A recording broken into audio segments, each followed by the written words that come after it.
We live. Hey! Hey, everybody. We live, baby. We live. This just happened so abruptly. It's like, pow. Hey, everybody. Hey, 8 o'clock on the dot. Yeah, we don't be late. We ain't on CP time. We ain't on CP on time. regular people time. Everybody's Right. time. Everybody's time. Like, what is normal time called? Time. We on time. we're on time. That's the thing. We're on time. So oh man, welcome to Two Snaps and a Circle. That was so good. That was so good. we're gonna practice. I need to take a dance class or something. Don't get me started, please. Jeez, already. Introduce yourself. I am Chevy. Yeah, that's me. I am also Siobhan. Chevy and Siobhan. And Chevy the superstar. Yes, and you are. That's the superstar. I'm just Chevy. You can just call me Chevy. Chevy. That's like the best nickname, like for real. I always love that nickname. I'm Toya, short for LaToya.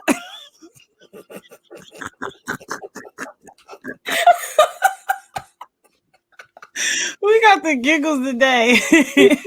We do. Oh man, and welcome to our amazing show. We love it here. Yes, we do. I so look forward to this every week. It is for real. Game night. Yeah, those are my two favorites. For real. I'm like, yes, I know exactly what I do on Tuesdays and Thursdays. Always. So how has your week been going?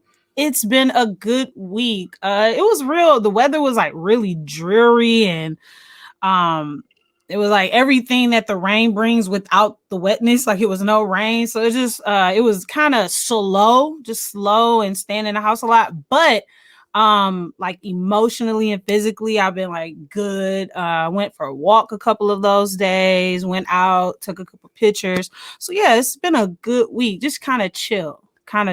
So cool. Yeah. What about yourself? How you feeling this week? I am actually feeling very fine. I don't know. Yeah, it's a good week, been exercising, meditating, doing a little this over here, I want to talk about and then I've been taking pictures too, but really, and I don't like it, but it'll it's get better, I guess. It will.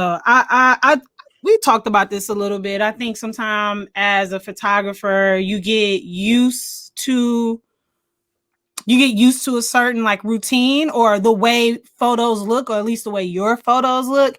And I think sometimes when you step out and do something different, you're like, oh, this don't look like the way I'm used to things, or the controls are different, or this is, so you feel a little hesitant about it. But once you get in your groove, there's no going back. We're getting hella likes and hella followers off them pictures. It's like, I hate these pictures, but thank you, everyone. Yeah, but thank you though. My real feelings about these pictures. Yeah, I'm trying to do the complete opposite of what people usually want, is the likes and the followers. I had a really good conversation with two of my film homies, and we were just talking about making impactful content, and not, instead of like feeding the ego, feeding the soul, and making content that has something to say, or at least something that you need to say. And I stopped doing that for a while, like making things that was something that I needed to say. And I think that's why this feels so good. I think that's why Two Snaps in the Circle feels so good. Because even though we're reviewing movies, we get a lot of opportunities to like talk about things, and how, and just like you said, we got our own platform now, so we can really kind of speak from the heart and say what we have to say. And so I think content like this is like what feels really, really good. So, oh my gosh, a platform. I know. Isn't that sick? That's sick. We got a platform, Wow. I'm just trying to win a Funko Pop prototype. That's all I'm trying to get out. I got goals. I got missions. I'm just trying to really, like, my goal for this year is really one of my goals. Don't think I just like, my only goal in life is to win.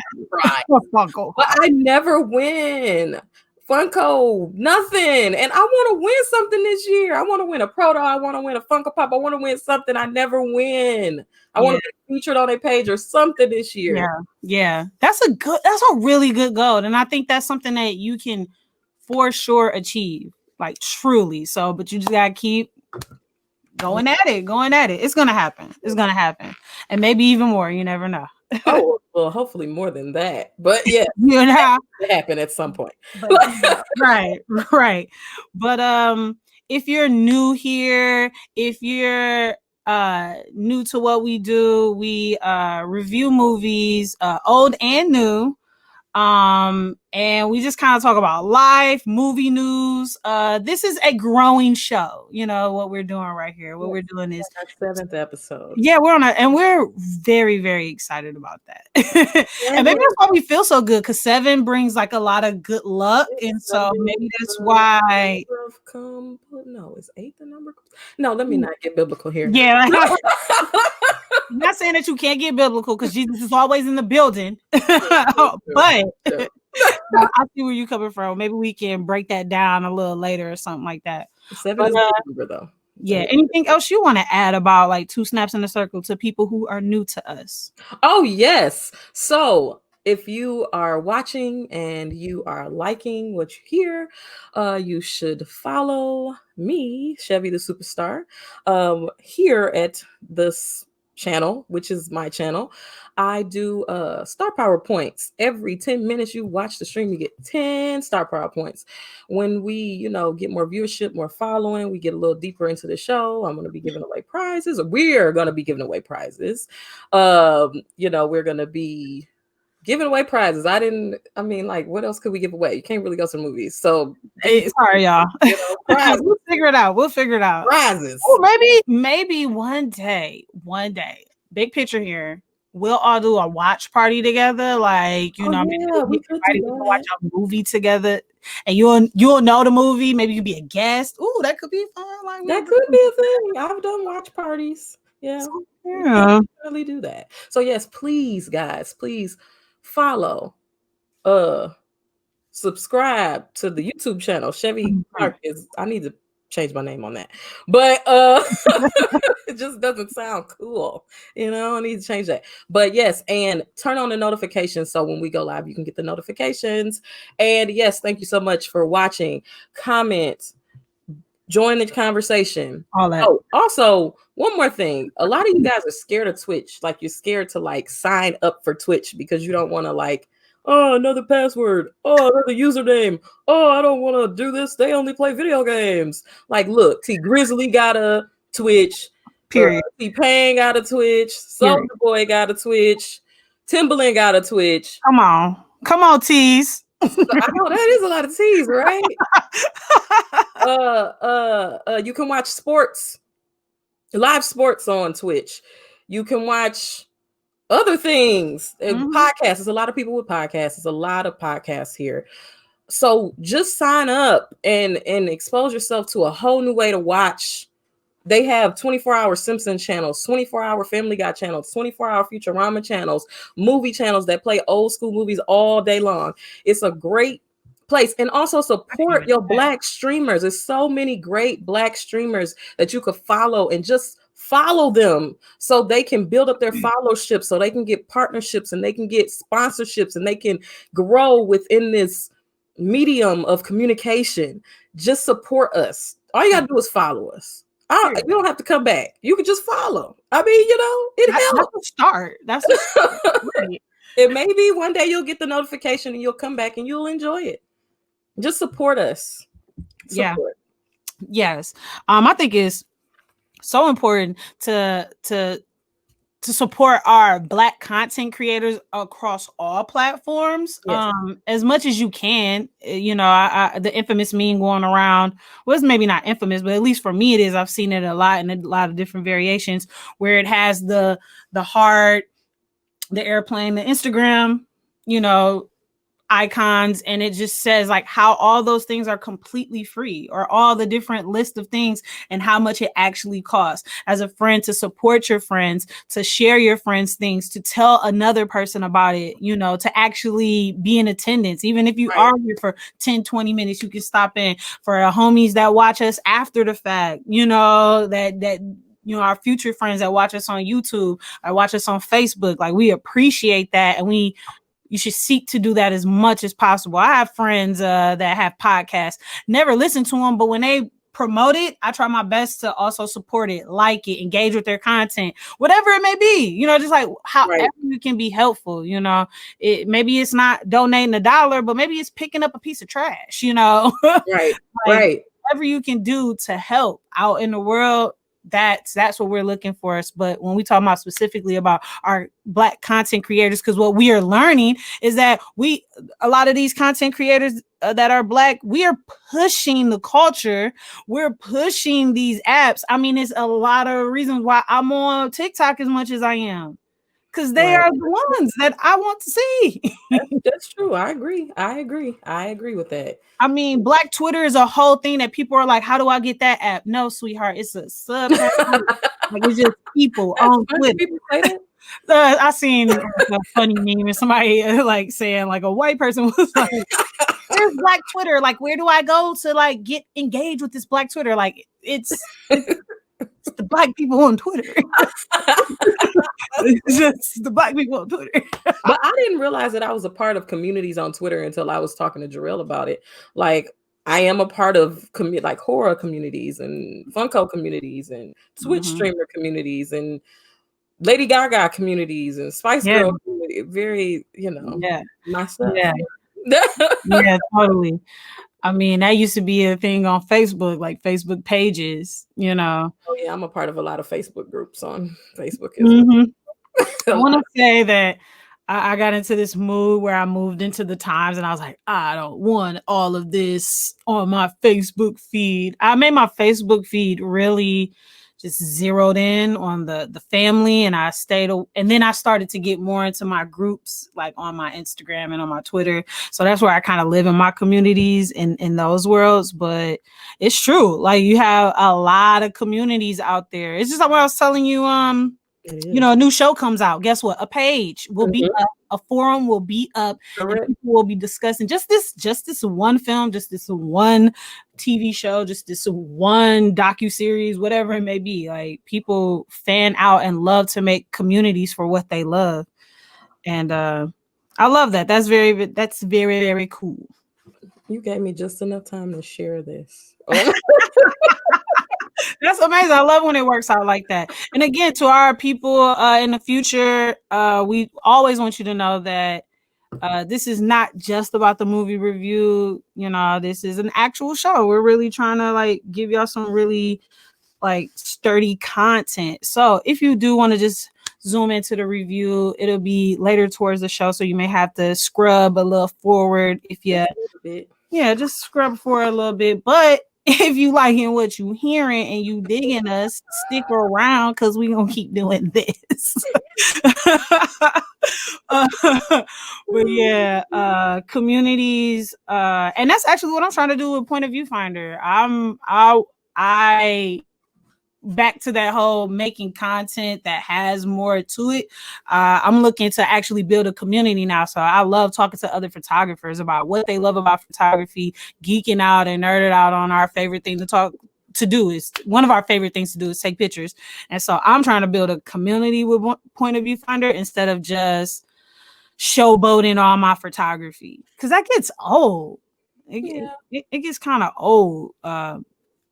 So I guess if you don't have like if you don't, not saying you, but if you don't have like if you don't want more than that, I mean, eventually it has to evolve, because everything has to evolve.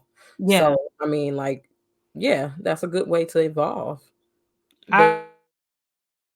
just really a hobby for me. It's a hobby that sometimes pays, but for the most part, it's just a hobby. I do it out of like a labor of love, and so I'm like, okay, what's the quickest way to not hate this hobby? Maybe I should just make a community of other people who really dig it, so I don't get too wrapped up in like I need to pay my bills off Well, I this. think this is my year where I define that love again. I do. That's I think ooh, I think it will be this year. that's So so I'm actually exciting. kind of excited for that. I'm nervous about it, but I'm also excited because I have been looking at some stuff on the internet, and I have been kind of inspired to Mhm. like, I wonder if I could do that, or I Yeah, wonder, yeah. So that's I might cool. be I love. calling you for some pictures. Yes, yeah, I yeah. do need to take some pictures, We're but gonna figure that out. We'll talk offline about it. We'll talk offline about it. But what have you heard in the movie news? If y'all don't know, Chevy stays up on the movie news. Like yes, I really do. I be you really do. I see it on your IG, your stories. Like I want to know something, I go to two people. It's my homeboy RM Lundy Jr. on IG and Chevy. That's the superstar. Like those are the two people where I was like, I need to know something about what cool movies about to come out. I'm gonna see it on their feeds before anywhere else. trying. Thank you. Thank you. I try. I just be so excited. I follow so Mhm. many. Okay, so you hit me with some stuff Mm, because on Tuesday I was shopping, so I wasn't on the phone. And then you mm. posted a little post, and it was like, "Oh, we gonna have a lot of stuff to talk about." And I was like, "What?" And I was like, "Oh," I kind of looked at it and I said, "Oh yeah." And then I went back to shopping because I was Yeah, you have to live your life, people. I was at Barnes and Nobles. And then I got home and I sat down, eat my little Chick-fil-A, and I watched the whole video that Netflix put out. And I was like, wait a minute. Netflix is about to do like high profile films with big celebrities, and they're gonna put them out every week this year. And then I'm watching. It's like, oh. And I'm watching, and it's like, oh. And then the end was like Jennifer Lawrence and Leonardo DiCaprio that did a movie, and everybody in it. Everybody is in that movie. What? Everybody is in the movie. Wait, let me look it up. I didn't look Yeah. it up. I wasn't ready. I got excited. I gotta see what's the name of the movie. It's a movie about the end of the world. They some scientists or something. And hope it's like one of them like 2012, the day after tomorrow type films. Oh, and here her name is right here because I was just looking Yep. this up. And what's the name of the movie? Don't Look Up is the name of the movie. Ooh, don't And look. Mm. this cast list is crazy. Okay, so you got Leonardo DiCaprio, Jennifer Lawrence, Chris Evans, my girl Kate Blanchett, my girl Meryl Streep, Jonah Hill, Matthew Perry, Mm. Ron Perlman, Ariana Wow. Grande for some reason, Tyler Okay. Perry, Kid Cudi. There's a lot of people in this movie, and that's not all, but that's the most notable people. So Yeah. we'll see how that's gonna go. But I I'm get it. excited because I like J Law Mm-hmm. and I like Leo Yeah. Leo. and yeah, and Gail Gadot Leo. and Ryan Reynolds and The Rock is gonna be in a movie or Gal Right. Gadot. Gal Gadot. Gadada, Gadada, Gadada, Gadada. I had to run it back when she said her name. Go, huh? Like that really is how she said her name. Oh, that really is. It really is. You be having to check with the person, like you tell me how you say your name because I think I'm saying your name right. Yeah. Yeah. Like, oh, okay, Yeah. I was wrong. Talk about it. It's okay. It's Talk okay. about it. I was wrong. It's all right. Yeah, so that was that news. I did not see the date for which this starts. Mm-hmm. I don't believe that they dropped one, or I haven't followed it up with an article that actually tells you the actual dates and all that good stuff. But it got me excited. We were talking about the state of major movie releases last episode, and this does not shy me away from being excited for new films. No, they not gonna start. I mean, it's a form of art, and they gotta put the art out some kind of way. Because I know I seen a trailer for that Amy Adams movie, and I do not think it was supposed to be on Netflix. I definitely think it was supposed to go to theaters. So Yeah. that'd be cool to research what movies they actually were actually picked up by Netflix and what films were actually supposed to be released in theaters. Yeah. Um, but I got my little list, and I'm gonna go down this little list real quick, real quick. So okay, Morbius. You remember how we went through the list of all the major Yes. releases Mm-hmm. that are supposed to come out this year, and we didn't know how that was gonna go. Yeah. Pepper, I Really, am Pep. working. Really, Pep. You're working right now. Working from home, y'all. Working from home. Pepper, stop. Come Right. on. Hey, Come if here. you didn't know that Chevy had a dog, you know now. Come here. Pepper, Come here. aka, well, her name is Pepper Ann. Now Hey, she's here. Pepper. Now oh, you trying to eat? She just ate my Teddy Grahams. She just ate my Teddy Grahams. Pep. Wow, you trying to make us go viral? We might go viral. And now she gone. And that's all right. You know what she was? You're like, well, I'll just come over here. Bye bye. And now she don't come back up here. Go sit down. Right. So Morbius got pushed back already. It got pushed back to October. They coming out with a new Sex in the City, and Kim Cattrall. Yes, is not gonna be in it. Yeah, I seen again. I mean, I spent a lot of time on the internet, y'all, and I seen something today that said Sex in the City without Kim is just the city. Because she be on them streets. She be in them streets. I was really looking forward to seeing how 50-year-old Samantha was out here was really holding up the sex life. Because even in Sex in the City, the third one, I believe, or is that the second one? It's only 2 Sex in the City movies, right? I forget, but I know she was having a hard time with her sex life. You know, it was like, I'm getting older, things are different for me, you know. And so I was looking forward to seeing what it was going to be like. And it's really sad to see that she won't be in this, you know, and that's what people been waiting for. They really don't like Sarah Jessica Parker. Dang. They really don't like each other. What? And you know, I'm late to the Sex in the City party. I have still never watched any of the episodes. Like, I've never. Girl, that's so stressful. You don't want. I've never seen the series, but I've only watched the movies. And now, how the hell you watch that? I don't know. I can't even be picking up stuff. I do. I just do whatever I want to do. Like, I cannot do that. Here's another thing that I've done, but I want us to go back to this. I went to go see Kill Bill 2 without seeing the first one. Girl, I'm about to come over and slap you. I'm about to come over and slap you. Like, Freddy Krueger, how his hand be coming through the phone. I'm about to Freddy Krueger hand you to the screen. It's kind of cool, but what's happening? I can't believe it. Oh, that's why she want to kill Bill. Okay, I get it. I cannot believe you. I can't believe you. I'm gonna sing Kill Bill 2 in the theater without seeing the first one. Like, ooh, that's funny. That's really funny.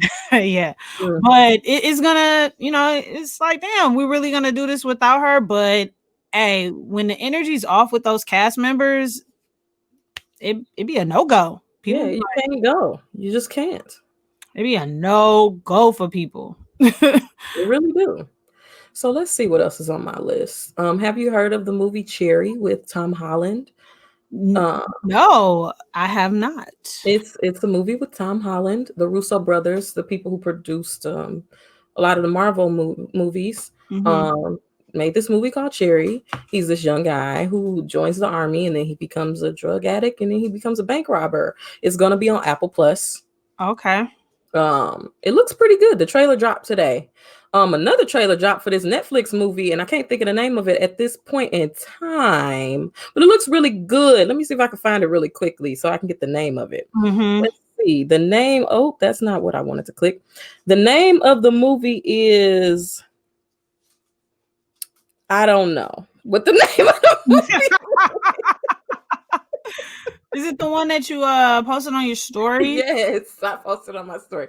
I don't know. It's something. It's got a name. It look good. It's gonna be on Netflix. It's all right. Y'all will see it. Go follow me. Just go follow me and you can see it. How about that? Right, basically, right. That's just a reason for you to go and hop on my ish. Period. let's see. There are a lot of stuff is dropping tomorrow, like Mhm. shows, movies, stuff like that. So I took the liberty of screenshotting it. WandaVision season 1, episode 1 come out on Disney Plus tomorrow. Wow. So my question is, can a person like me, who's not a big Marvel person and only knows a little bit, can I pick up this show? Can I watch WandaVision? Have Like, you seen Infinity War and Endgame at least? yes, I've at least seen those two. Yeah. Maybe, possibly. I Okay. think so. So, what I would suggest, if you don't want to watch all the Marvel movies, what you should do before you watch WandaVision is watch the first 2 episodes of Marvel Legends, which is basically a compilation of every like Avengers life. So, the first episode is the Scarlet Witch, and it's just a compilation. They literally put all the high points and low points of this character's body of work in an episode and replayed all of these moments. It was stressful for me. It was not, I can't watch everybody's. I'm not going to be able to watch Tony Stark's. I'm not going to be able to watch Black Panthers. I'm just not. I could barely watch Visions and Scarlet Witches. I was crying, I was screaming, I was yelling, I was stressed out. My head hurt afterwards. But the Wow. first 2 episodes are basically a compilation of their life throughout the movies. And if you watch those 2 episodes, then you can probably watch WandaVision and be fine if you've seen Endgame and Infinity War. Mhm. You may not know everything that's going on, but their relationship really didn't start until Civil War. So, well, Age of Ultron, Infinity War, Age of Ultron, and then Infinity War. So their relationship didn't start because she wasn't introduced. Neither was Vision introduced until Infinity War. So no, that's the wrong movie. Yes, that's the right movie. No, that's the wrong movie. Age of Ultron. My bad.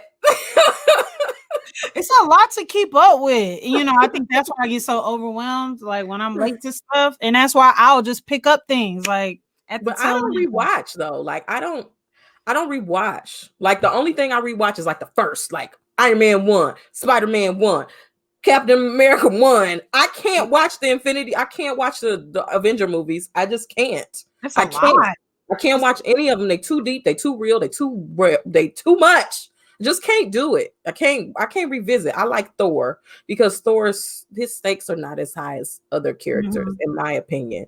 Even when they are that high, they're not that high in the level of comedy that Tika Waititi I don't know how to say his name, but whatever, everybody knows his name. That he adds to his movie take the stress off, like even when everything is going bad. Like, so I can watch Thor movies.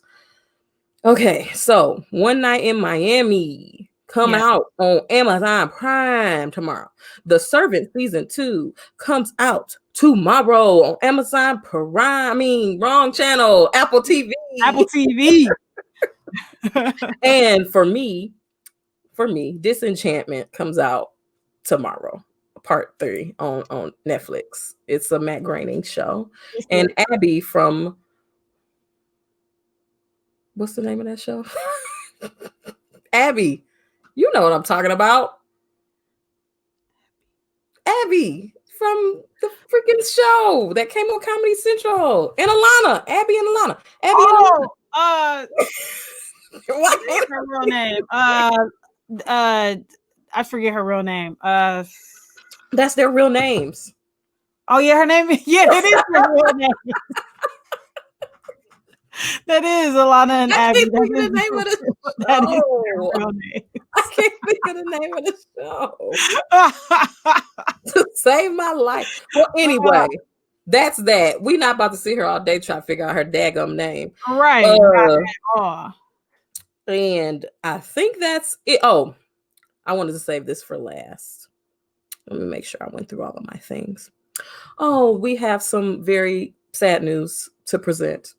The 5th season of Insecure will be the last season. Toya, how do you feel about that? Oh man, you know what? So what had happened was This is MacBook Pro. Sorry. I heard the news and I looked at it and I was like, that's a lie. And then I was like, oh no, this is real.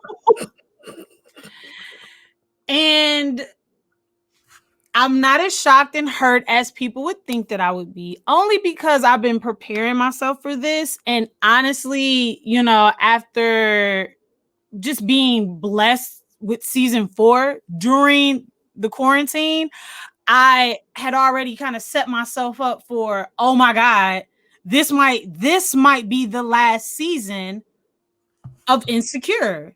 Because when you were getting to like season 3, season 4, when there were rumors that Lawrence wasn't going to be on the show anymore, it started to be this discussion of, and Issa said it herself, that it's not really much more to talk about. Like, we're kind of getting to the end of them, especially once you were getting into the 3rd season and they still weren't back together. It was like, well, okay, I think that's why it was so easy to make it seem like Lawrence was going to be left out, which is what the media took hold of and made that up, because we were like, so what is this show about, Issa and Lawrence? I'm confused, and so I had already been preparing myself that this story was going to end soon, and so I was already thinking that it was done at season 4. Of course, I was excited when I knew that they were doing 5, and I think I had already told myself, like, this is probably the last season. This is probably coming to an end. So I already been preparing myself for it. So I'm not as sad.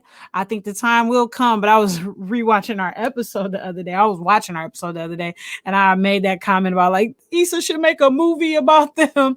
And maybe we might actually get the movie now, like maybe 2-3 years down the line, like depending on what happens this season, maybe we'll actually get an Insecure movie. Maybe that might be kind of fun. But I'm excited to see what else the actors and Issa herself will be creating and be part of. And I already heard that Yvonne Orji, that plays Molly, will be is working on her own show about her life, because she's a Nigerian American, and man, those Nigerians, they have like the funniest stories. They mimic their parents so perfectly, like, and so I'm just excited to see what everybody like has coming in the future. So, but I'm not as sad as you think I'd be, but I'm very excited for season 5. Let's see if Condola really has this baby. I mean, she looked pretty pregnant to me. Yeah, and she's pregnant in real life. A lot of people don't know that. She's pregnant in real life. She looks so pregnant. Yeah, preggers in real life. So it almost made me wondering, like, did they do that because of that reason? I wonder if her baby's going to be like actually in the show. I mean, shoot. It depends on where they pick it up at. It depends on where they pick up at. Yeah. We'll see. I mean, dang, I'm thinking about that. We will see. We will see. Like, or I want to say I even seen an article where Issa may have said, like, the show is not, I think she was trying to say, like, it's not that they won't include Corona, but it won't be like Corona's happening right now. Like, it's going to be as if life without mask, and, I'm assuming that's what she was meaning when she said that. So it's gonna be interesting to like really see what happens. I'm excited. I'm excited for it. Well, guys, that is my movie news for the day. Movie news. Yeah, I really like having that segment, because I think it's important to talk about what's to come. You can get wrapped up in like old movies. We both admitted that sometimes we spend a lot of time rewatching old movies, but it's fun to, watch something that's really new.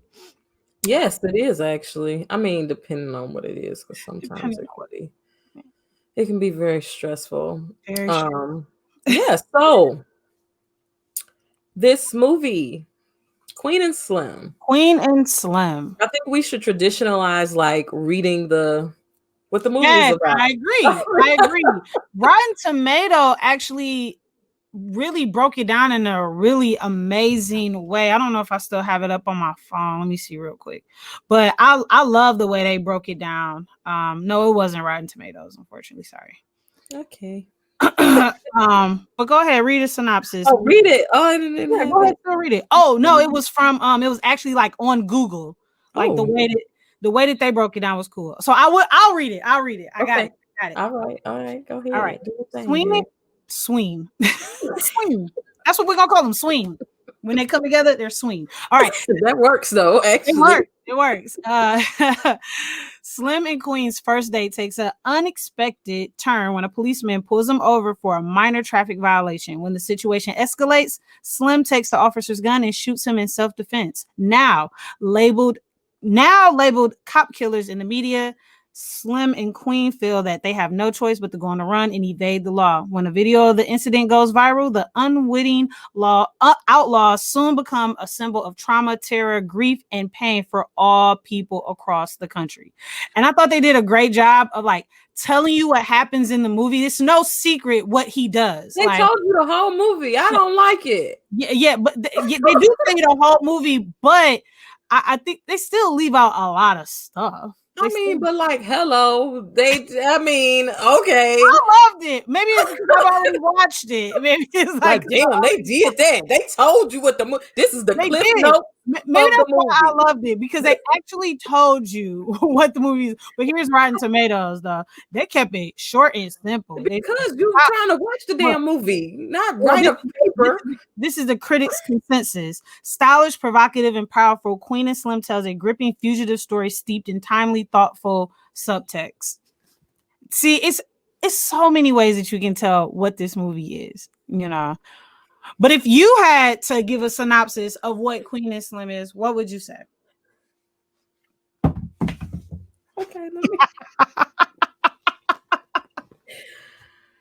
Okay, 2 blind daters go on a date, and unsuspectingly, they get pulled over because people play too much, and then bad things happen.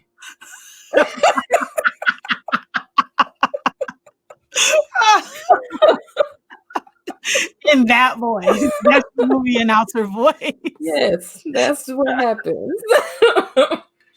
Yeah, I think mine would be similar, where it's just like, I think when I've explained Queen and Slim to people, like, man, this guy and this girl go on a blind date, they get pulled over by the cops, he shoots the cop, and they go on a run, and it just plays out their whole outlaw, like Bonnie and Clyde type of vibe. Yeah, Queen and Slim, directed by Melina Masukis, I believe that's how you say her last name. It was a lot of my favorite people connected to this. So once I seen that Lena Waithe wrote it, I was excited. Once I seen Melina was connected to it, I was super excited. She's a huge director, music video director. A lot of people don't know about her, but she's done a lot of Beyonce's work. A lot of, like, I believe if it wasn't Homecoming, she did one of Beyonce's doc, but she has a very like amazing resume, like deep resume with music videos and artists. She's done a lot of amazing things, and this is her directorial debut, I believe. And so it just was exciting to go see this film. And then you got what's his name? Daniel. What's his last name? I forget. No, when I see it. You need to have your IMDb prepared. I know. Let me see. Daniel. Where's his name? Daniel. Daniel.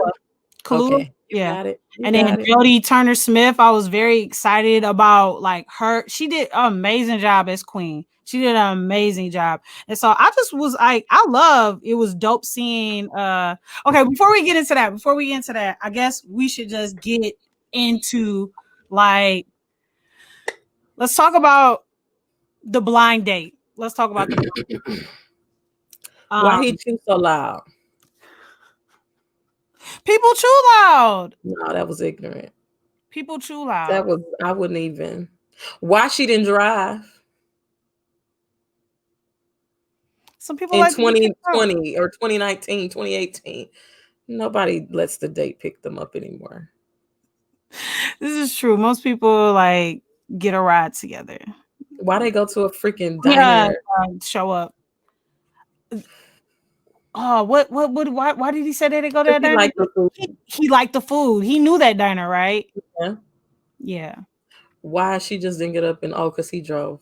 That answered my question. Yeah. They rode together. She had no choice. She had to eat that dry ass side salad. Why was she so rude? She was so rude. Man, that girl was hurt. That girl she was hurt. It ain't got nothing to do with him. It don't. But sometimes people project. People project. She projected the whole. Okay, I'm rushing. Let me just calm down. the blind date. Was trash. That was the worst. It was. I mean, I think we could talk a full hour about the blind date itself because it speaks of look, as much as a lot of things happened that weren't 2020, a lot of 2020, like the state of Black men and Black women or just a dating period, I felt like happened at that very exact table. I think that's real. I think a lot of women who are well-to-do try to date any man. You know what I'm saying? Like there's a every man, then there's a any man, then there's the man that you want. You know what I'm saying? Like he was the every man. He was just a guy who, worked a day job, lived his life. He was comfortable with the life that he had at that time. And he liked what he liked and he did what he did. But you knew that. You could look at his pictures and tell he was basic. You could look at his job title and tell he was basic. I'm sure he was very honest in his profile. I'm sure his pictures were very honest. I'm sure everything that he presented online was very honest. She was the one that was dishonest because she didn't want to date him. She never had intentions. And I think as it reminded me of that meme and we saw the other day where it was like a chick and a dude and the girl didn't bring no money. It's like women, not just Black women get lonely and they just go on the internet and say, oh, he been trying to holler at me for a while. I'm lonely tonight. So I'm going to go on a blind date with this dude that I don't like because he's going to pay for my meal and I'm not going to feel lonely. But I'm going to be an asshole the whole time. Because this guy is a nice guy. Yeah, and I have no intentions on really dating him anyway, but I know at the end of this, I'll get a free meal. Right, I'll get a free meal. And that's why she was so pissed off because she thought because he was a nice guy that he was going to go all out and he was going to do this. But for the overplayers, he saw her. And that's why he took her to the diner. He could have took her wherever he wanted to take her. He chose to take her there because she been curving him this whole time. He saw her from jump. Yeah, that was like literally the first thing he said. It's what I love about that. And of course, like watching it a second time, watching it a third time, he always saw her. He always saw her. Jump. He saw her. Always saw her. He knew she was a broken woman. Like from jump. He knew she was broken. He knew she was just playing a role. He knew she was just doing whatever. Like he knew he was the more authentic one of them. Oh, for sure. You know what I'm saying? She thought he was going to be some nice guy who couldn't speak up for himself, who couldn't, you know what I'm saying? Because after he stopped eating and started talking, I said, oh, he ain't no punk.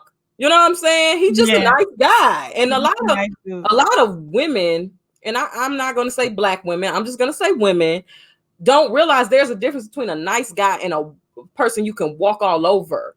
And they get that twisted. Like all nice guys are not going to let you walk all over them. They might go with your bullshit, but they're not going to let you walk all over them all the time. You know, a man is a man and they should be treated as such. Yep. But whatever, Yeah. So, okay. I didn't like her. I still don't like her. She could have let that man. So that same energy, she took that same energy from there. It would always be this slither of like, oh, that was cute between them. And then it would go back to like, damn. No, it was never real. And so they're going through their first date. It's an interesting like encounter. I think that I never really took the time out to like break it down, but this is my first time really like hearing somebody's perspective about the first date. I didn't really have too much to say about it because I knew what was to come. So I'm always like ready. Waiting for the yeah. I'm always ready for like, how is it going to happen? You know what? I just thought about something though. What? I truly believe the reason why he picked her up is because she tried to force chivalry on him. Like I feel like she tried to force that on him. So since we talking about it, that may have been her idea. That may have been I truly believe that was something that she forced come on pick him. me up. Correct. Like, that's not very 2020, but that was her just like that was Queen being Queen, like, which is still very cool too, because we didn't realize, because don't they say their real names at the end of the film? Do they say their real names? I ain't never heard a real name, and I was wondering why they was called their names. No, I don't think they say their real name at the end of the film. But so like the good thing was she stayed very consistent for the most part throughout the film, and especially when they are in the car and they are stopped by the police. At this moment, we're presuming that they're like going home. He's taking her home, but then it sounds like they're talking about like trying to maybe do something like. I think she was gonna go home, and I think she was gonna go home with him. You think and angry sex him and angry mean sex him, like I don't like you, but I'm lonely, so I'm gonna fuck you, and I'm gonna be mean the whole time. I'm gonna tell you where to stick it. I'm gonna tell you not doing it fast enough. I'm gonna tell you not doing it slow enough. I'm gonna look at you weird. I'm gonna give you mean faces. I'm gonna make ugly. Women do that though. So sad. Women do that. That is so sad. But they would never do that to the fuck boy. They would never do that to the fuck boy. He's a fuck boy. He's a fuck boy for a reason. A fuck boy for a reason. And I mean, and that's still an unfair thing to say, because that's not saying that she's not allowing for it to happen. And I think that was the thing throughout the film. Queen was never allowing him to, like, they constantly fought for those like decisions, like who's going to be the leader, who's going to make the decision, who's going to do this, who's going to do that. Like they constantly tug of war with that. And I think when she finally just like, you know what? I'm not going to argue, because I'm not going to just like relinquish the power because that's what I'm supposed to do. I'm going to relinquish the power because when you realize that she relinquishes the power because she figures out like, I don't know what to do. Right. Like, I can finally admit that, like, oh shit, they realize it when they get down to, but we skipping, but they realize it when they get to her uncles. I think that's when she starts to realize when they get to their uncles, like, it just came. That's all I know. Right. My uncles. Right. What up, Stacy? What up, Stacy? So they get stopped by the cops, the cop, and the cop is being what a white supremacist, racist cop does. What's in the trunk? Who's that? Shut up when answer all my questions, but shut up when I'm talking to you. He's doing his regular racist. But they was doing stuff too, and I'm not trying to be like, but like, no, do it. Tell me. They were just like, okay, she beat the horn. Queen was like, shut up. She beat the horn. He gonna say, now this is the part that killed me. You already know. I'm not saying that you should like introvert yourself when you're around a cop, but when you're around a cop can kill you. Like, he can kill you. Yeah. He can just kill you. He can just kill you. He can just kill you. He can just kill you. Literally, my brother friend got hit by a cop car. He bumped into him with the car, and they was like, man, you hit me with your car. He was like, yeah, and you drunk. You want to go to jail? He's like, oh, I'm fine. That's what they do. You know what I'm saying? They can do that. And then it's like, oh, so now I don't have any rights because you're a cop. When he said that mess about, could you hurry up, please? Oh, when he was going through here because he was cold. And it was the nicest. He said it in just the most calm, nicest way. He did. But when that cop turned around, he just kind of shouldered. Why would you say that? You don't say that to any cop, black, white, whatever. Like, you don't give them a reason, because they will you give them an inch, they're going to take a mile. And I'm not making excuses for officers. No, we're not. They just are the way they are, and they're wrong as hell, and they do a lot of wrong stuff. And if you give them, they're gonna take an inch if you don't give them an inch. But they gave them 2 inches, and now they on the run. Because it was going back and forth. It was going back and forth. Like when Slim wasn't getting on his nerves and saying the little thing he said, it was Queen in the car. Like, you know, and it happens. But they do something, because if they didn't, then they would have drove away and everything would have been fine. Because if the officer couldn't find nothing, he wouldn't have pointed nothing. He would have just been would have pissed been off and he would have left. So something had to encounter. be done to escalate the situation, and that's what escalated it. I hated it that what the two things that escalated the situation, because in theory, in your mind, you could have a debate with somebody and say it could have been avoided.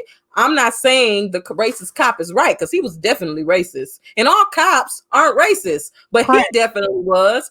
And yeah, and that's why I wanted to be very like deliberate about saying that he was like white, giving us white supremacists, like straight up racist cop like energy, because I don't want to say he was just a white cop, you know. Nah, he definitely, that man definitely has some. He was a racist cop. He had some stuff on him. Man who just happens to have the job of being a cop. But I was mad he had all them shoeboxes in his car too. But it's realistic. It was so realistic to have. Yeah. I learned my lesson about having my shoes in my trunk. My car got stolen and they took the shoes. And I was like, my God. Yeah, I had some shoes in my trunk and they broke into my trunk and they took my guitar and my shoes. See, and you can't even keep your trunk, can't even be a storage, because I'm like, well, still my $5 lawn chairs in the car. Damn. That's the only thing that's gonna be in there. An empty beer bottle. I shouldn't even be driving around with that. No, not when we talk about this movie. Right, I got an empty wine car right now. Right, I need to go throw that away when you wake up in the morning. Right now, but they are on the run. It happens. The cop has been shot. It is from them. It is on the cop's car cam. This is serious business. Here we go. The journey begins, and they go through so much. And she say my car was broken into recently, but what was worth stealing, they had no clue what it was. I know how they mad if they didn't know what it was. I mean, but like, okay, I went to my car not too long ago and I could tell it had been went through. Like the middle console was up, everything in the middle was out and on the end. And I was like, wow, you just gonna sit in my car and just go through my shit? Like, and it's so funny because I keep some extra dollars in my glove compartment. I'm like, that's where you should have went. Like, yeah. But when they broke in my car, they didn't take none of my work, because I work for Life Touch. They didn't take none of my work. I'm like, you didn't take none of the equipment, and I've done that too. I've left equipment and stands and lights in my car, and it's like, because people don't think like that. They just see money. They want to see a phone. They want to see a wallet. Because I've done that too. Like left my wallet in my seat. It's fell out my pocket or something. But yes, the answer. They didn't even take the change. They wanted your car. They may have wanted your car then. Because it was nothing of worth to them for them to steal. That's what I'm saying. They probably wanted your car actually. But they might have wanted the car. They probably wanted the car. But speaking of cars, what was your first thought when the car broke down? They stupid as hell. Wait, no. You didn't rush the shit. You didn't rush the shit because man. I don't understand. So Sister Soldier had a vendetta. She had a vendetta because she was a lawyer. In her case, she lost her case, bro, and she had a vendetta. And you're talking about in terms of like why she even went there with the cop? Yeah, why she told them to run. Oh, yeah. Sister Soldier had a vendetta. Yeah. I wouldn't have ran with her. I wouldn't have did it. Whew. I cannot say what I would have done. I might have ran with myself, but I wouldn't have ran with her because she was a bitch. It would have been, I think in the moment, it would have been so hard to split up like that. I would have said, Dipset girl, bye. It would have been so hard to split up because I think the only reason why he stayed is because she knew the law. If she Yeah, was just some rando girl, he would have left her there. he thought she was smarter. He thought she knew more. Yeah. You know, I feel like she just started lawyering or that's something. that's like that's why when I think it was times where he was looking at her like, oh, now you ain't got no plan. Yeah, he literally like said that shit, I feel like, at some point. Like, so now you ain't got nothing to say? Now right, you ain't got nothing to say? What happened? What happened to all them plans? I thought you was a smart one. I've been listening to you this whole time. I ran because of you, you know, and that was the thing. He was definitely following her. He definitely followed her. And I was like, just a damn nice guy who knows how to shoot a gun directly into the heart. Man, because of all places, this rando nice guy knows how to shoot a gun directly into somebody's heart and kill them. It's like when a little kid pick up a gun for the first time, like, wow, headshot. Like, why do y'all automatically aim at the right? Like, oh my God, too many video games. Like, man, oh my God, when that car broke down, I was just like, yeah, y'all stupid. Y'all stupid. No, I just thought they were stupid. I thought they were stupid. I thought her getting out of the car when they stopped at, I think it was his mom's house or something like that, and her getting out of the car with her leg gashed open. Like, why nobody found this blood that was leaking out her fucking leg? Like, this is dumb. I was mad because this is like, okay, when are they just gonna fucking get caught? Because they are dumbasses. Yeah. They don't know what the hell they're doing. How the fuck you didn't stop? You listen to, what was he listening to? Fred Hammond? I think he was listening to Fred Hammond, and he just, it was a rap. I just knew it was a rap for them. I'm like, it's a rap, bro. Like, then they get picked up by the officer, the sheriff, and they did not play it cool at all. They did a horrible job. For all that silence that he wanted, I'm like, no, y'all need to be talking. No, but then when he said, "Oh, I'm a sheriff," what? Oh my God, oh my God. And he like, y'all okay? Oh yeah, we fine. We was what? We fine. We good. What's wrong with y'all? Y'all tripping? Like, no, we not tripping. We good. Like, no, you tripping. I didn't just kill a cop. No, who said that? You killed a cop. Not me. You killed a cop. I want to kill a cop. Oh no, I just saying. I killed a cop. I didn't kill a cop. I didn't kill it. It wasn't me. Ooh, let me stop. Who's a cop? Like, can we go to McDonald's? Can we get some food, please? Here, Pepper. You trying to get this last Teddy Graham? Trying to get that last Teddy Graham. Get out the business. That a grown folks business. It was just so many times that I just knew it was a wrap for them, that I just thought, like, how are y'all going to get yourselves out of this one? How are you going to win? How are you, like, how? And, you know, watching it, and I want to say I laughed the first time too, but there were many times where it's like I laughed, I giggled a lot, you know, especially that movie was pissing me off. That movie pissed me off all the way up until the end, and then I was just like, "Wow, that last scene was powerful." It was so powerful. It was so powerful. It pissed me off, and then that last scene made it worth it. Made it all worth it. It made it all worth it for you. But I'll never watch it again. We got the answer. You'll never watch it again. Well, I've already answered that question. I've already watched it multiple times before we were going to do the show. They pissed me off too bad. They pissed me off. They pissed me off too much. A lot of that stuff is unrealistic and stupid. Like, oh, let me hold your gun and I'll give you free gas. I did not understand that part to this day. So the most confusing parts for me, that part and why the young boy shot the cop. I was gonna ask you that. What I really wanted to ask you though, since we're going through all the little stop points in their lives, like every little person from the cop to the kid in the restaurant and his dad who they hit the car with, to the young guy who held the gun up to them, to her uncle, to the little boy and his father. Yeah, the couple, and the white couple, and the man who threw them out at the end. Like, what did all of those people like represent to you? Because they all represented a different aspect of whatever this film was trying to say, and it was just interesting how each character had such a different like representation of whatever meaning it was that they were trying to portray in the film.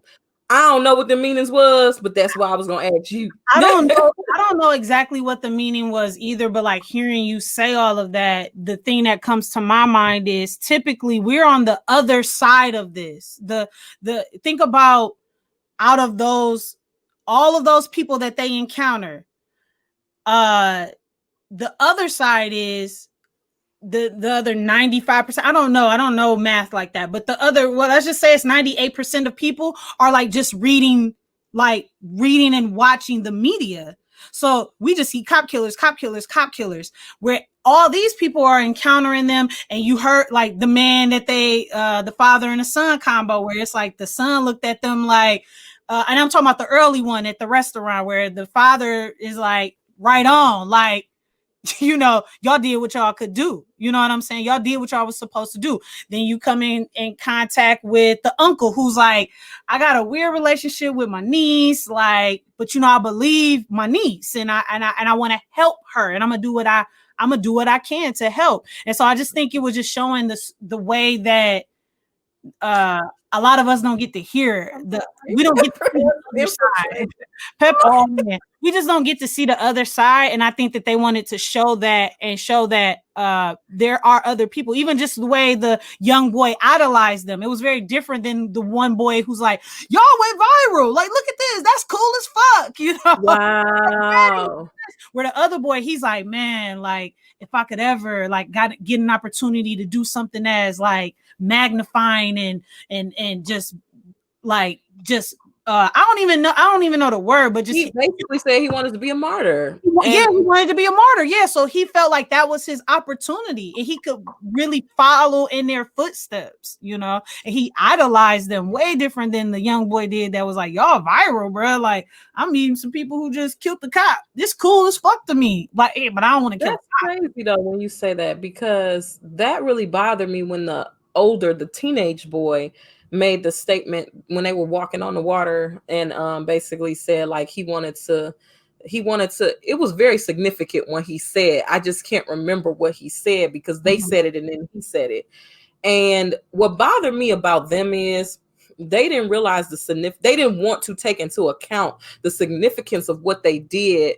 And instead of like telling that like kid, they were saying basically we just trying to survive. And I get that they were just trying to survive, but like at some point you got to recognize your impact that you're making on the world as a whole as well. I know you're just trying to survive, but like you can't discount the impact that you made. And I felt like they discounted that and disregarded that the whole movie. And that was another big thing that annoyed me, because I feel like if they wouldn't have discounted that when they were talking to that young boy or young man, because he was a young man, he wouldn't have killed that officer. And he left them with a feeling of like, it's cool to be a martyr, so I want to be a martyr too. They never like when that little boy said whatever he said that was significant, that I cannot think of the line itself. Basically something like, I want to be a martyr too. I want to live forever. It was something like that. I thought that they were going to say, hey man, no, chill, live your life. You know what I'm saying? If you got something to live for, you know. Yeah, if you have a moment where you have to choose, then make your choice, but don't choose before you have to choose. Like, I felt like that was their moment to like say, nah, relax, kid. Or we like to better say like, no, we didn't do this because we wanted to be martyrs. We didn't do this because we wanted to make a significant impact on the world. We did this because we came up against opposition and it was trying to kill us. If you don't find yourself in a situation like that, don't put yourself in a situation like that. But they were still trying to figure that out themselves. Yeah, I guess. You know, they were still trying to figure that out themselves. I think they may have not really even realized that until they visited old girl's old home down in Georgia. You know, when they made that like last part of the trip. When they like finally had sex and stuff, I feel like that's when they maybe started to realize it, and more than ever did they realize it at the beginning. I mean, at the very end. I don't think they realized it until he betrayed them. I don't think they really realized the significance of their existence and what they did until he betrayed them. Yeah, cause I think it goes back to what you were talking about, like what all those people meant. Everybody's not on your side. Everybody don't see what you see. I mean, what is it, Chloe? How do you say her last name? Chloe's whatever. Flick's wife, Flea's wife, his real name, the white couple. That was Flea. Yeah, that was Flea. Yup. I was so excited. I was gonna bring it up earlier, but I love man, I love cast him. That was great. You talking about Savino? That's her last name, ain't it? Yeah, something like that. Yeah. So yeah. I was gonna say, what is Stacey talking about? She say he just wanted to do something for. Oh, let me put it up. He just wanted to do something for clout, including murder. Who are you talking about? Oh, the boy. The young boy. I mean, I don't think him. That's what I love about movies, because all of it, even when you feel like it's a black officer. That's what. Yeah, and that's what didn't make sense to me either. And the officer was like, son, he did the infamous like, son, like I don't want to go there with you.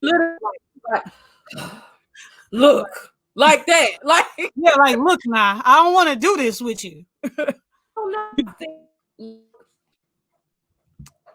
If we look at what Stacey said and say, what are you gonna do if you want to be a martyr?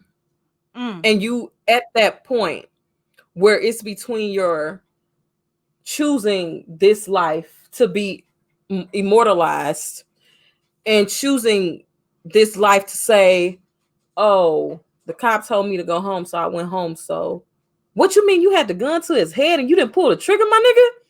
Like, was it for clout? Was it because he didn't want to be a freedom fighter. He didn't want to be an activist.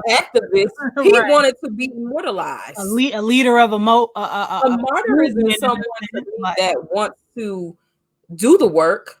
It's somebody who wants to be remembered for what they did. So, he didn't want to do the work.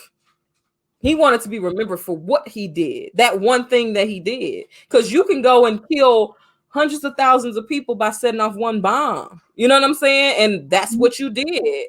Or you could go and save hundreds of thousands of people by going out here and marching every day. But that takes time and that takes work. And maybe it was for clout, if you think about it like that. Yeah. I mean, especially if we coming from like the world we live in today. And I mean, which is the only perspective that we're going to think of because that's what we live in today. So I wouldn't be surprised. I mean, when I first saw it, I kind of felt that energy. I kind of felt that energy where it's like, did he just do this to do what they did? Like, I just feel like he really just pulled that trigger to pull that trigger, and it kind of pissed me off because I'm like, really, that was a black cop who was reasoning with you, who did not put his hands on you, who did not cause you a threat. He was actually just telling you, like, come on, bro, go home. And all I could think about was, this is a story that we're never gonna know the end of. Yeah.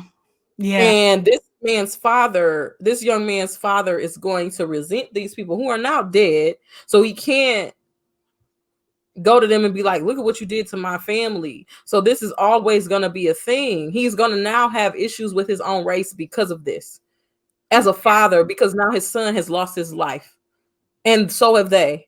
Yeah. And it's like, a lot of the times, this is why the older generation don't want us out there marching and fighting for our freedom, because in an instant, so many people can lose everything. And so they take this like, I'm on the fence or I don't agree type of stance because they don't want to get involved. And I really feel like, truthfully, he said what he said because he didn't want to get involved. You know what I'm saying? Like, he want to be the yes, sir. Okay, sir. But really and truthfully, deep down, he don't want to be here either. You know what I'm saying? I don't care. I don't care how much a coon you was. You still wanted your own shit. You still wanted to be your own person. You still wanted to read. You still wanted to learn. You just learned how to do what you needed to do to survive. And if it was kissing massa ass, that's what you did. Period. If it was selling out your friends, that's what you did. But you think they slept well? No. I think the depiction of what we get of a coon in movies is a very much so exaggerated version of that. I believe it's just people who learned how to say, okay, I'm just gonna turn the blind eye to this because I don't want that to happen to me. Yo, and that's a conversation amongst itself as well. Like, that's deep, and safe to say, kind of like the plight of being a Black person. Yeah.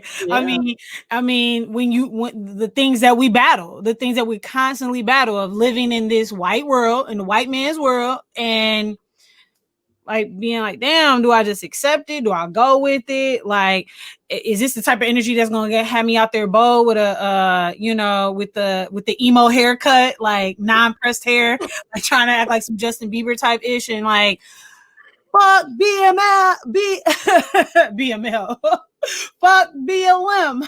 Yeah, Fuck that's because we don't say like, that. That's because you ain't never said it out of your mouth. That's why you couldn't say it right. I know, right? I couldn't even do that. Like, what? BML? What the hell is BML? Like, and it didn't sound right just saying that. Like, that did not sound right. Don't feel good. Don't do that. No, don't ever. Do that. Toya Don't- was a martyr today. right. Tell it like my hair is gonna be. I don't know. Let me see. I got some more questions. Yes. Let me see.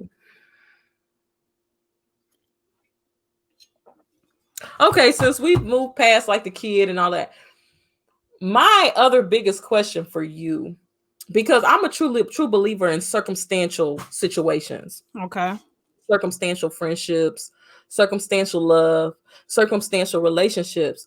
Sometimes I feel like people come into your life and they weren't really supposed to be there, but because of this one thing that happened, now you're in a relationship with them. Yeah. Now you're best friends with them. Now they come over your house every weekend. You know what I'm saying? Do you feel like their love for each other was circumstantial? Because in real life, I feel like they would have never called each other again. Yeah, which is like it's the juxtaposition of the ending of the movie and the beginning of the movie. Like, you seen it during the car. It mimicked a love story. It mimicked the way that you see someone open up and, stop holding back and start letting go and start sharing more and letting in. You saw that progress as the movie went, but we know that it only happened because under the circumstances they were under. That was a lot of fucking pressure. Y'all killed somebody together, essentially. So like, what else are you holding on to, in terms of like Queen at one point? Like, why are you holding on to all of this?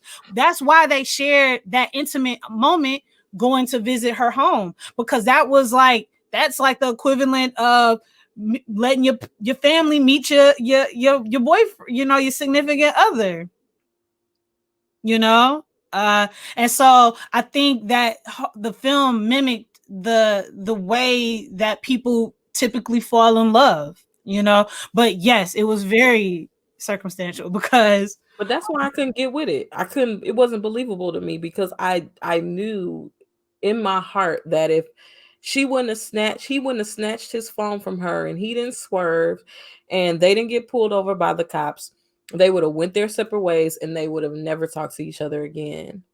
And I could not get behind the fact that they loved each other. You know what I'm saying? I could understand her being there for him as a Black man. I could understand him being there for her as a Black woman.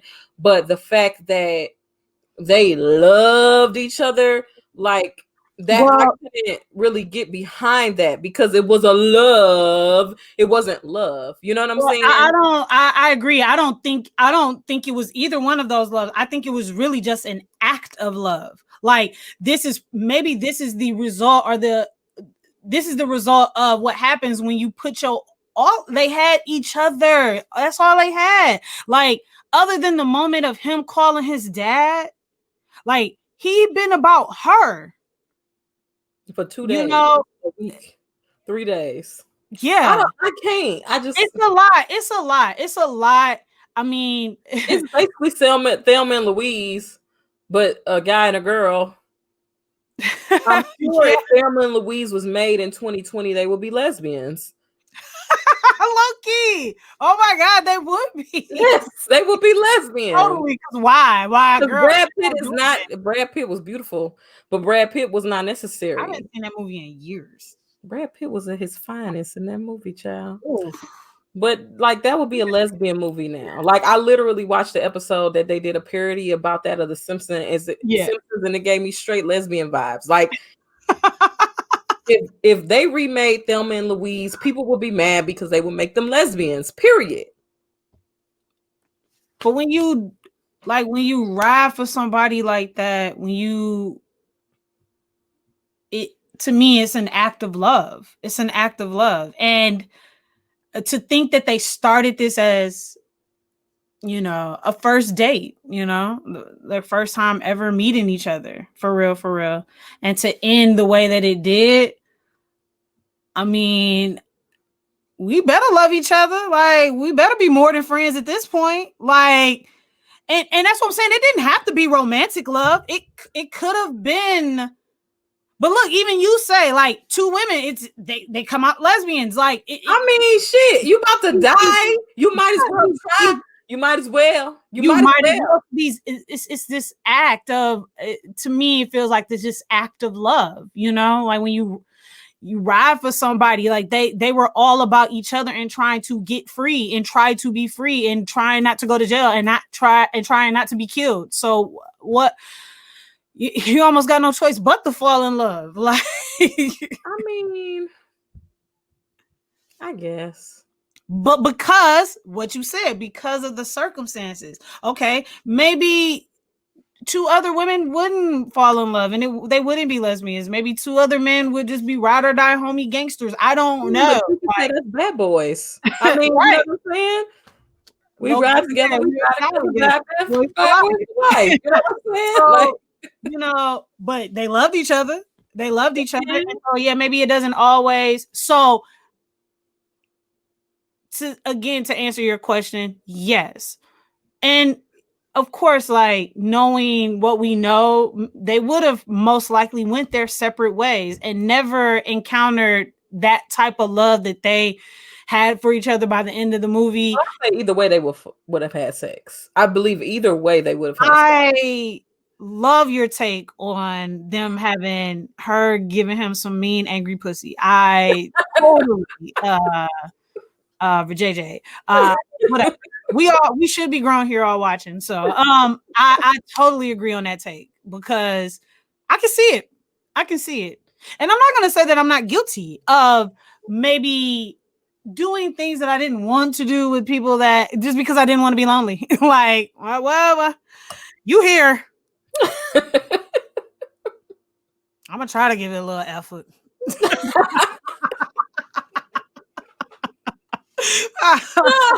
That's funny. Oh my God. So okay, ask me another question. Let me see what I got. Okay. That was that question. Okay. I'm trying to see my questions. And then Queen and Slim did exactly what we're doing now. It invoked so many conversations. I mean, I can't tell you how many people I talked after I saw this, like how many people I talked to about it. Like, it was all her fault. It was, like we just like talking about who was to blame, who was not to blame. That voice is hilarious. Thank you. But that actually was a good voice. You're right. Yeah, I was like, where did that come from? I never did that voice before. I know. But yeah, like it invoked a lot of conversations and a lot of people. I had a lot of fun discussing that movie after it came out. Well, I didn't because I didn't like it.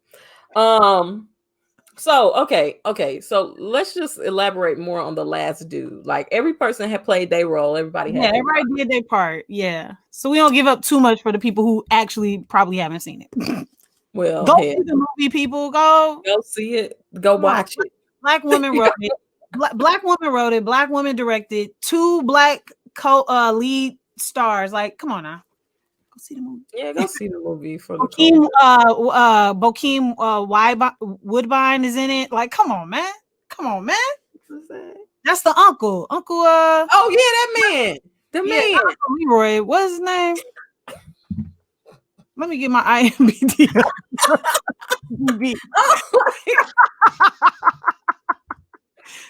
I'm usually better at this. I usually got my shit up. I ain't gonna lie. But I've seen Queen and Slim so many times. I just felt like, I'll be fine. His name is probably Uncle Leroy then. If you say it's right. Okay, so my issue is this. Not issue. I don't have an issue. It's not an issue. So Uncle Earl. Uncle Earl. He was a good man though to her. He was. I don't know. He was a good man. I believe he was a good man. So they do all this other shit. They fuck. They go to wherever the fuck they was going. It was beautiful. It was beautifully shot. It was really beautiful. Oh my God. But anyway, we're not gonna get onto that technical stuff. Yeah. We're gonna stay on the you want to see us geek out for real? The last guy.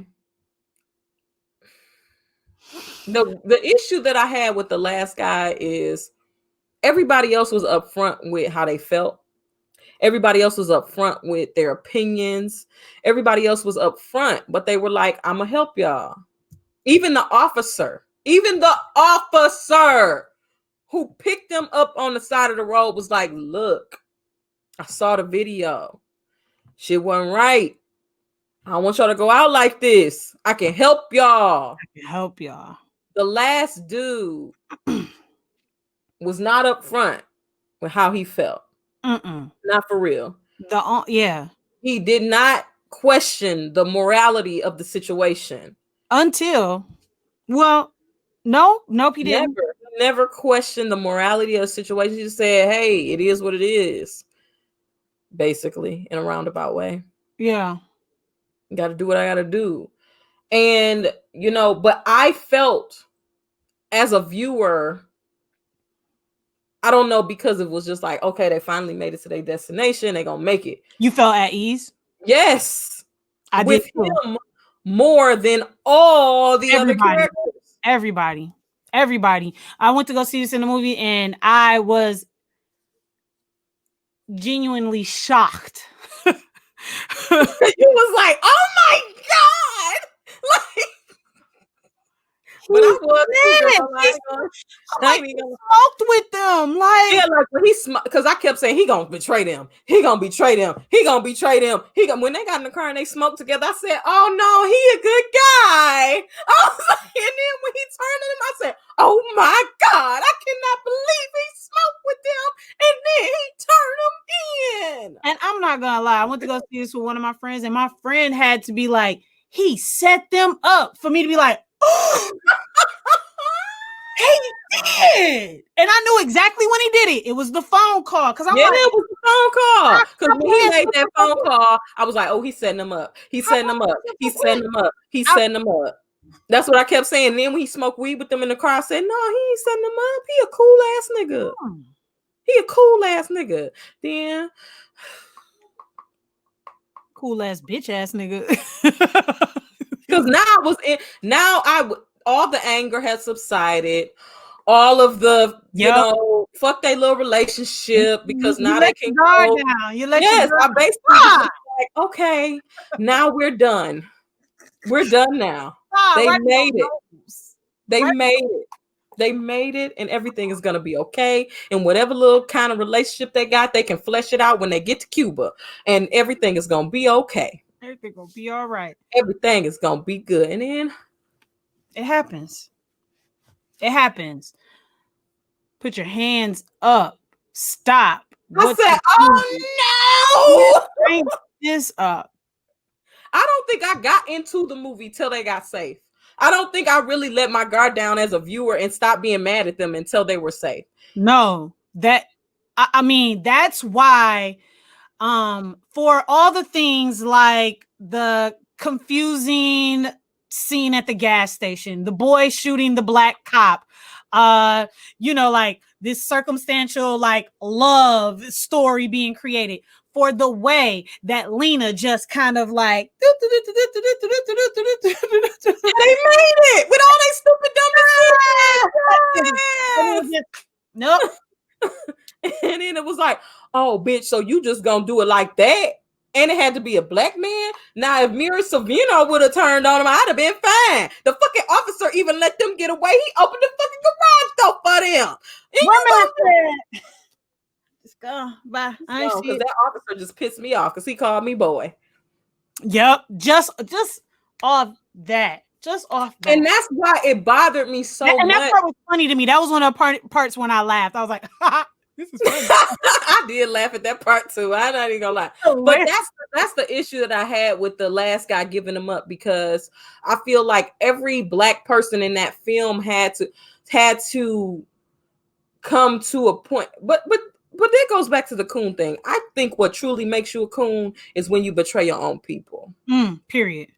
That's it. That's the only thing that truly can. You can turn a blind eye because we all do that. Snitches get stitches. We do that as a community. Nobody can ever say they didn't see something and didn't say something, because we all say we didn't see something and didn't say something as a community. But I feel like when you see someone doing no wrong, well, they did wrong, but they didn't do wrong in the sense of for our people. And when you turn on your own people to the point like that, like that's when to me you turn into that version of what they portray in movies. And I feel like he was basically the Samuel Jackson of the Django or Django movie. Ooh, the equivalent of that. Like that's what he was. He was just out for what he was out for. Now, I mean, Samuel Jackson wasn't getting money and shit, you know what I'm saying? Yeah, but he loved Master.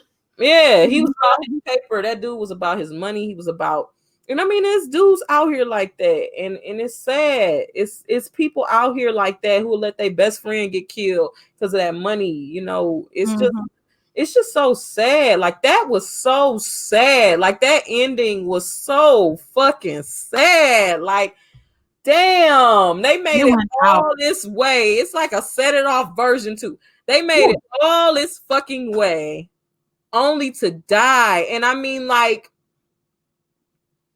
what, she got shot first or whatever, and she got killed, right? Yeah, because he picks her up. Yeah, and he walks with her dead body, and then he gets and then killed. that's when he have his. How did she get shot? I can't remember. I feel like I just was done with it at that point, and that's why I can't remember. They were telling them to like surrender, get on your knees. Oh, they shot her first. It was that one motherfucking officer, just like fucking set it off, and he off guy, and then the other guy looked at him like, nigga, why you do that? And then once I'm revisiting this, I don't mean to laugh because it's my only reaction that I have when you get stressed like that, because I'm not gonna hit you with your emotions, and your feelings are very valid, and I want you to always know that coming from me. I know that I may laugh, it is like slightly because I'm like, why you take it so seriously, why you take it to heart so bad. But at the same time, I get it too. I totally get it. I got one foot in, one foot out for sure. So your emotions are most definitely valid, especially on your own show. But it's my only reaction I can have to it, because I'm always just so shocked by how stressed you are by these things. It bothers me. It bothers me so much. It's a movie, and that's what it's meant to do. You know, like it's meant to evoke all of these emotions out of you and get you angry and get you hurt and get you to thinking and have you like every time, you know. But what I love about it is it makes me just want to keep watching it over and over again. Yeah, and now I really feel inspired to watch it again. Nope. That last moment, because they were sharing that moment, and the officers of course are yelling at them to surrender, even though they aren't doing anything. They're just holding hands. Like, what do they have to surrender? Like, what are they like? What? They don't have any weapons. They don't have anywhere to go. They're caught.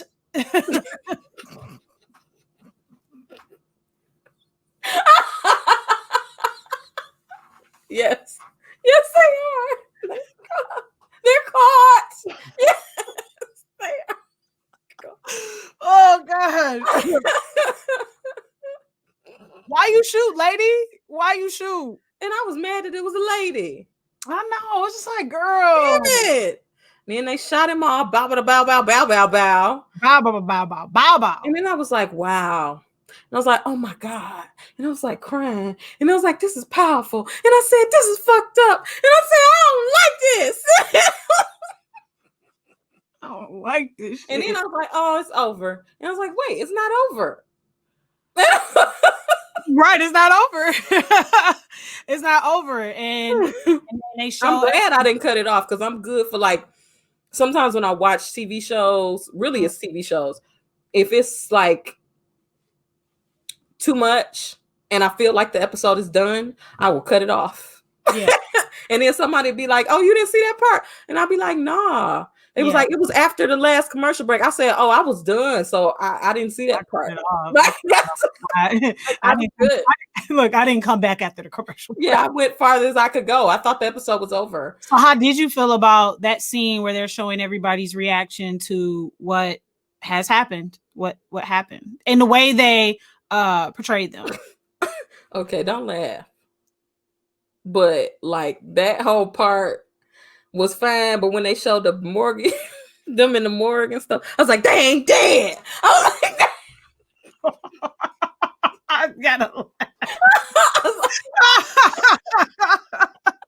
I hate when I be at the movies and I say random like shit like that. I'm like, they not dead. Oh, that's exactly what I said. I said, they not dead. And then they started pushing that bitch into the fire. I said, oh, they did. They did. They did. Like I love, like, man, when you first watching the movie, you're like, they about to die. He gonna stab her. She better shut up. I literally, like, when I'm watching stuff and it get high intensity, I don't care what the fuck it is. Like, I was watching a morning show and I was like, it got real intense and I said, bang, because I was like, somebody about to die. Like, that's what I do when I think somebody about to die. I just like, bang, and I'll be like, oh, okay. Oh, my version of that is when they're when people are in a car and then they're bouncing back and forth, showing them, because sometimes, you know, a car about to hit. You be like they spending too much time on the passenger side, and they'll be like, "Pow!" I do that too. I do that too. Oh man! Or it's like it's a scary movie or something, and the person about to be like, "Pow! It's about to come." And I'm like, "Pow! It's about to come." We're like, "Oh, it's not coming." And I'm like, "Oh shit! It came! I wasn't ready." Like, you call those jump scares or yes. Yeah, man, jump scares. Every time I watch a movie, I'm trying to predict jump scares. Like, okay, so the girl go down and she put the water on her face and she come up, and then she come down and she ready for a jump scare. Be ready for a jump scare. Now be scared if it's not a jump scare there, because that means they're gonna scare you. They're gonna scare you. Yeah. My favorite one is when they start getting smart with the going down, coming back up, and it wasn't in the back. Yeah, and then it's like the bitch standing in the corner when she walk out the room, in the corner of the room, and you like, oh shit, that bitch in the corner of the room, why she wiping her face? She still didn't see her. Oh shit, girl, take that towel off your face. The bitch right there. Girl,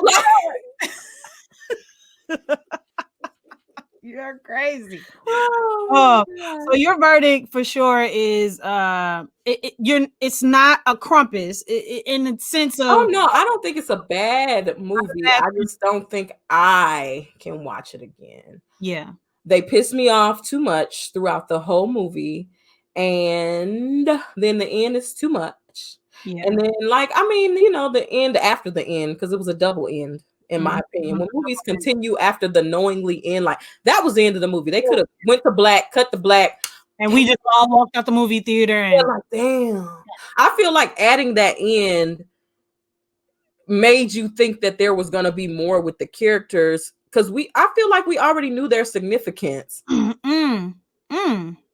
And I feel like they could have cut the movie off after they panned up from them laying on the floor on top of each other. Like, you know what I'm saying? I feel like that was a beautiful way to end that movie, and they should have just ended it there. I think by adding the rest of that on, it kind of took away from the ending, because the ending for me was very powerful, and adding that extra on, like, we already heard what the people had to say. We already heard what the streets had to say. We already knew that y'all were immortalized in the streets some type of way. You know what I'm saying? I Yeah. don't think we needed that. I don't Yeah, think we needed we knew how the cops felt. Like we knew yeah. that. I don't think we needed to see the funerals. I don't think we needed to see that, because we knew that that was what was going to happen. You know what I'm saying? We knew that. Like, I don't know. I knew that. Like, I knew that if a kid was saying that y'all were going to be immortalized, then y'all were going to be immortalized. And I didn't need to see that. Do you think that scene could have worked right before they died, and then they die and pan up and That's it. That's all we go to needed. dark? That's all we needed. That's all we For needed. those who may have not caught on that my G really, not my G, but cool ass bitch ass nigga, snitched for the bread. Yeah. I mean, that part right there. Cool ass bitch. Like, bro, man, feet up, counting the bread. Yeah, why they dead? Why they dead? Okay, here's a question. Can you see the question? Oh, very good point, Jarrell. Yes, because after hearing what you say, well, for Chevy, it seems like every movie's a trauma movie. Hey, don't do me. I'm sorry. I'm so sorry. But yes, I think this can be added into Black trauma movie for sure. Yes, definitely. Because so many of the people in the world. Well, first of all, that story is usually the other way around. It's the cop killing the person, the Black person. So, obviously they don't get to live on, the story of them don't get to live on. But I could imagine that if it was the other way around, that this is the way that it would go. So yes, like, to imagine that, it does set in some trauma just a little bit. Just the being stopped by the cops alone. Yeah. Like we just said it. We just talked about how traumatizing that is, how you shut your mouth. Maybe you do need to be mute. Whatever that looks like for you, you need to be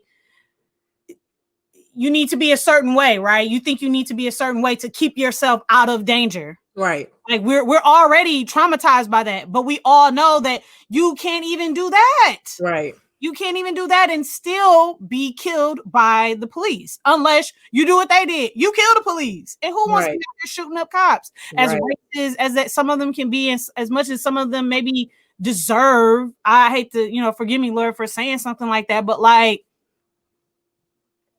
it's messed up. It's really messed up. And so it is a lot of trauma. I don't think you can watch it too many times. I've only watched it 3 times, but it's not something that I can watch back to back like the way I can watch a Jurassic Park, like I'm not traumatized by dinosaurs. I'm traumatized by racism and yes. and the fear of being my authentic Black self. Yeah. So yes, Jarrell, I do believe that this is a Black trauma movie for sure, and that was something that was going. I think it went popular on Black Twitter today, that everybody was talking about. Like, I couldn't think of any either. Especially once I saw the list, I was like, most of these movies, like, I have never seen any of those movies except for Color Girls, and that really wasn't trauma to me because the CGI was bad. Yeah, I'm about to say, like, I could watch that again, but I prefer not to watch it because it just has so many it just has so much in it that I'd rather not see, other than everybody doing the Janet Jackson and Omari Hardwick scene of like the "Are you gay?" I ain't gay. It's like, oh, you bending people over. Like, that part is funny to me. Like, people, I can't remember it. Going viral. Yeah, and the only reason I know about it is because it's been going viral on the internet. I can't watch none of the movies though. I had learned when I was a kid, like, I can't watch the movies. So I've never seen Fruitvale Station or 12 Years a Slave or whatever. I ain't seen it because I can't watch it. Yeah. I just can't. It causes me too much distress. Yeah. Yeah. What did he say? Did he say what I think he said? What you think he said? He said, I can't take none of them. He said, he gonna say, I think you was traumatized by Bambi. Well, I was, But that's a whole nother story. Oh my God. I think he was traumatized. I'm just a sensitive person, and I have much sympathy. And that's why I try to that's why I try not to like laugh at you because I know that it's because of your sensitivity level that you are so affected by a lot of these films and why they're the empathy level. Like my empathy, like that's why I have to like you'll be talking about something and I just have to turn off because the empathy level, like I am so afraid to go on a cruise. And you want to know why? Because I'm afraid to go to the islands and see how those people really live. Everybody say it's so sad. And I just feel like I'm going to be on them islands. I'm going to see how them people live and I'm going to bust out crying and I'm not going to be able to stop crying. And I am so afraid to go because of that. Like that is me. So I have to turn that shit off. Like I just have to have no emotional connection. Like the shit that goes on in the world, I literally have to have no emotional connection to it. Because I will be crying. Like my empathy level is so freaking high. It's crazy. And so I just turn it off. Turn it off. But movies make me have to turn it on because it's right there in my face. So I have to, that's when it comes out. You have to like be. Yeah. That's why I watch them damn Disney movies. Seriously. I hate it when I cry when I watch movies. It annoys me because I be crying. Like I be crying for real. Like like, wow, this is really hitting me right here. I'll be like, oh my, this is really touching. Like, oh, this is wow. Oh my God. This is so powerful. Oh my God. Why did this happen? Oh I cannot believe this. Or I just be crying and I can't stop crying. And I cannot stop. Like I'll be crying for 30 minutes and I just can't stop. Like and I feel like that's an overflow of like real life. But like it just comes out in those moments because I turn it off in real life. I have to turn it off because I wouldn't be able to live. Like I wouldn't be able to live. So I have to turn it off in real life and it all comes out in the movies. Yep. That's just it. That's me. Man. Whew. Wow. We went in today. We definitely we gave them one to remember today.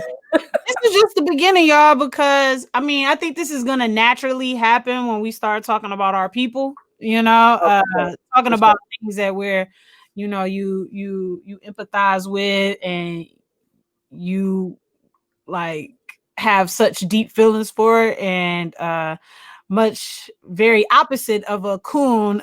We are a proud people, and so we're gonna spend the next few weeks like really diving into a lot of Black films, and I'm excited. Like I'm excited to like get started on talking about One Night in Miami. So yes, that's next. Yeah, so that's next. That's our movie next week, and I'm excited about watching that. I think it's like very interesting. Hopefully, it's not a tearjerker. Oh God, I hope it's not. I don't think it will be. I'm trying to think like what like but my tears. What?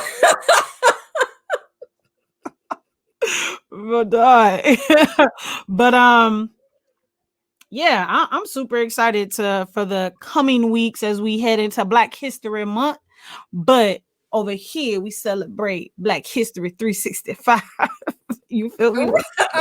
Forever.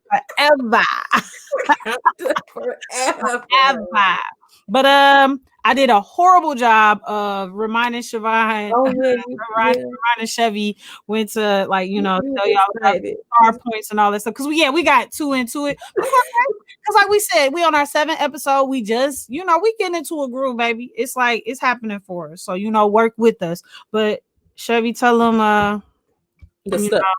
Tell them the stuff. Yeah. So guys, if you enjoyed our conversation and you're watching this on YouTube, head over to Twitter and follow me at Chevy the Superstar. I'm so like halfway good, halfway bad at this. It's like I lose steam midway. Like yeah. And if you're watching on Twitch every 10 minutes you watch on Twitch, you get 10 star power points, which you can use to enter prizes in for prizes and giveaways. I'm gonna work on this. I'm gonna look in the mirror and I'm gonna practice. Work in progress. And what else?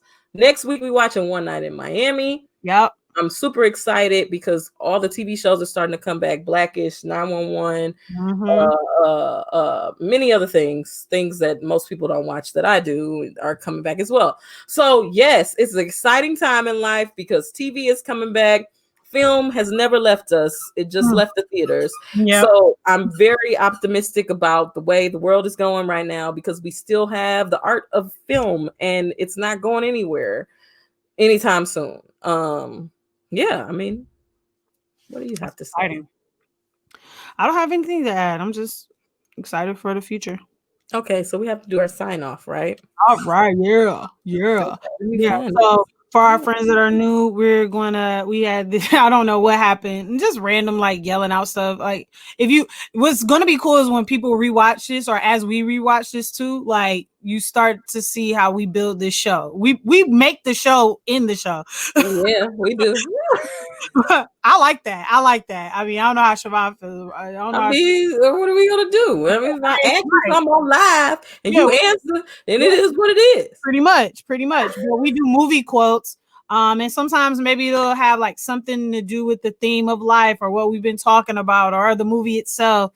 But yeah, today's quote comes from, who is it? It is from The Perfect Storm, the movie The Perfect Storm. Mm-hmm. It was said by Mark Wahlberg's character, Bobby Shatford. And the line goes like this: I love you now, and I'll love you forever. No goodbye. There's only love. And with that said, people, beautiful. Love and peace to you all. And yeah, we out because we just went for an hour 45. So. Hey, we did that. Bye, y'all. We out. See y'all Thursday.